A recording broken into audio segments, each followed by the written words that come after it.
بسم اللہ الرحمن الرحیم الصلاۃ والسلام علیک یا سیدی یا رسول اللہ وعلی آلک و اصحابک یا حبیب اللہ۔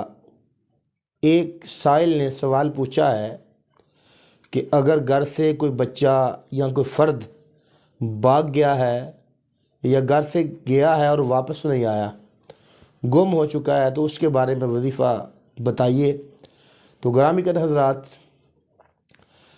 909 مرتبہ آپ نے یہ آیہ کریمہ پڑھنی ہے۔ وَوَجَدَكَ ضَالًّا فَهَدَىٰ وَوَجَدَكَ عَائِلًا فَأَغْنَىٰ۔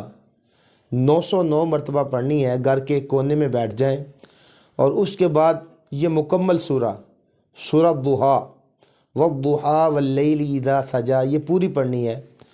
اس کے بعد اللہ تعالیٰ سے دعا کرنی ہے، انشاءاللہ العزیز بھاگا ہوا شخص واپس آ جائے گا۔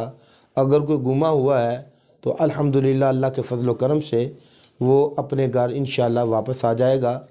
یہ قرآن کے ساتھ جڑے رہیں، قرآن پڑھا کریں، اپنی اولادوں کو بھی قرآن کی تعلیم دیں۔ اللہ تعالیٰ کی بارگاہ میں دعا ہے کہ اللہ تعالیٰ ہمیں قرآن کی محبت اور نبی کریم کے فرمان کی محبت عطا فرمائے۔ الصلاۃ والسلام علیک یا سیدی یا رسول اللہ وعلی آلک و اصحابک یا حبیب اللہ۔